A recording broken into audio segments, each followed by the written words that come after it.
Howdy YouTube, Joeboy here. So, guys, the One Piece SBS for Volume 109 just leaked, and this is absolutely insane. It is literal insanity. I'm just gonna go ahead and read it all and react to it. But I literally cannot believe that this was created. You're gonna want to stay tuned to the end. A reader told Oda, "I believe the Gorosei are under my bed." Oda's response, "Oh no, please do not defeat them. I require somebody to stand in Luffy's way or else my story will get boring. It would be better if you lost. Thank you." Next question. Dear Oda-sensei, in chapter 1101, Bonney used her distorted future powers to make her arm Nika-ish. Does this mean that she can turn into anything she believes she can be? Please answer me seriously. Thank you. Oda said, "I always answer seriously." Serious tone. Bonney has incredible powers, doesn't she? The future is an interesting place. I have been there many times. And when I see something I do not like, I pluck a leaf from a tree to see what changes. My tree looks sad now, but the future is quite different. But I am far more powerful than Bonney, so the future for her is what she believes it to be. I hope that I can make it like that one day. Is Oda confirming that he is a literal time traveler? Like, the subtle flex here is beyond comprehension, but I think that he's talking about the butterfly effect. Basically, small random changes in the present might have a cascading dramatic effect on the future. For instance, a butterfly is flapping its wings differently. But man, this makes me so sad about Oda's tree. Poor thing, why does it have to suffer for the future? Anyway, this confirms pretty much what our thoughts were about Bonney, right? Like, she imagined a future where she herself was Nika and that became true. But then her powers also kind of diminished as she went face to face with Saturn, almost as if she lost her belief in that future facing the power, the evil of the world government. But it really does appear as if her powers are surprisingly similar to the powers of Luffy and Nika. Like, what he imagines he can make into reality. Likewise, Bonney can't actually visit the future, so what she believes has an effect on what she can do with it, even if that thought may be somewhat diluted. There's actually another SBS question which relates to this. Hello? Sorry I'm so loud, but I know that you are very far away. Hopefully you hear me when I point out very truthfully that Bonney is now Nika-ish. I remember that you already said that there's no part of Luffy that could not grow. Even his disguised doodle, you know. So I was thinking maybe Bonney could grow her doodle too. I am very excited for your answer. Some of these people, man, Oda's like, this is quite a shocking question. Next, I think we've had enough conversation about this. Let's move on. A reader asked Oda, "Hello, I am writing you from prison. Supposedly, I got caught stealing One Piece. I told them, even if such a thing was true, it was Oda-san's fault for writing a pirate manga. It was a very good point. So I hope to see you soon so that we may share a cup of sake here and exchange huggy blasts." Low-key, there was a recent scandal relating to people actually stealing One Piece.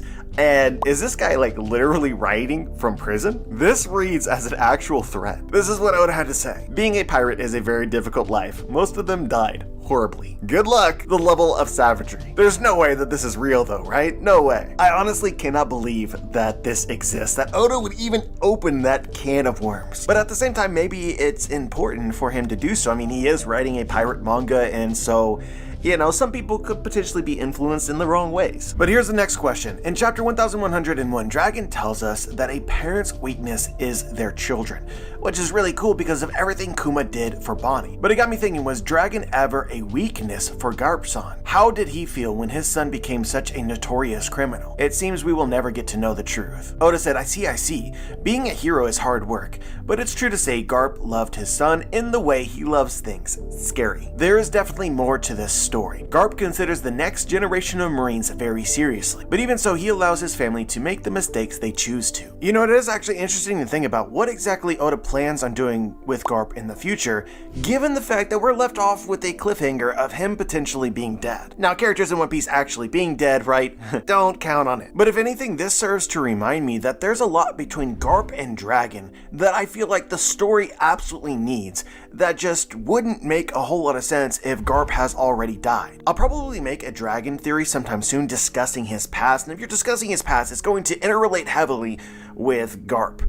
Just because Garp is his actual father, and at some point in time, he was a member of the Marines. But I kind of feel like this SBS somewhat confirms the idea that, look, the way that Garp treated Luffy and Ace and Aokiji and Kobe is no different than how he treated his own son. So he wanted Dragon to become a great hero of the Marines like himself. It's pretty interesting to think that basically every attempt that Garp made leading up to Kobe, he failed, and Kobe is his real first success. But likewise, I think that this makes Dragon all the more important because Dragon would probably have been his first real failure. Before Luffy, before Ace, before Aokiji, etc. I wonder how he took that. But here's the next question. Kuma spying on Luffy when he was a kid, before he even became a pirate, is so interesting.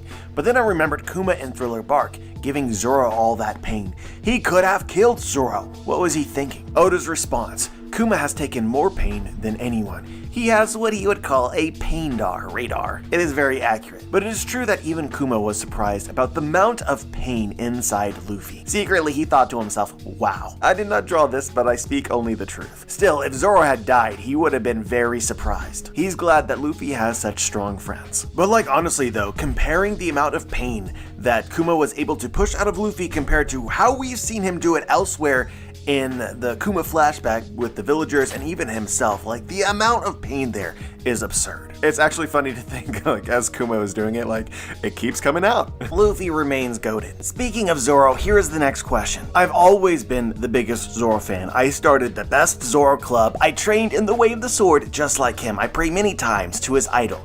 When I see images of Sanji online, I leave nasty comments too. I hate that guy. So I've been very faithful, obviously. Can you please explain to me why Zoro did not defeat Lucci more quickly? Is it my fault? And this was Oda's response. At first I thought it was not your fault. However, after reading your sincere letter, I am sure that it is. Bro. Sorry, I need to compose myself. Oda continues, Sanji is a good character too. All life requires balance. Reflect upon this. Honestly, this might be something that many Zoro fans need to hear. I feel like Oda's gotten like so many of these letters over time that he just breaks. Even if this person was joking, it is legitimately ironic that somebody would pray to Zoro as if he was some kind of god. Next question. Odachi, I love One Piece and its world, but I think that you are confused. I have attended all classes on physics. Sanji can't kick a laser. It is light. Light goes through you. Kizaru-sensei is rightly shocked. It must be Vegapunk's shoes, right? This is Oda's response. Wow, so brazenly brainwashed. Joking, science has a great history. Many things once thought impossible are now very possible. This relates to One Piece heavily. What will humanity and society be like in 30 years is just as unpredictable as considering 1,000 years in the future. I just recently discovered TikTok. Young me is rightly shocked. Vegapunk is a very smart man, but even he cannot kick lasers. Perhaps science still has many things to consider. Guys, very frankly, it never made a whole lot of sense for Sanji's boots to be the thing which kicked Kizaru's laser. Because if that was the case, then Kizaru would probably know about this technology and other characters could have done it as well. Kizaru being as shocked as he is only makes sense if this is something truly special. And Sanji basically gave an explanation for it as well of like this is the power of love, meaning it is something special, different. It does not operate by the rules of physics as we know them. And like Oda alluded to here, this is kind of the essence of the story of One Piece. Like a lot of things about this world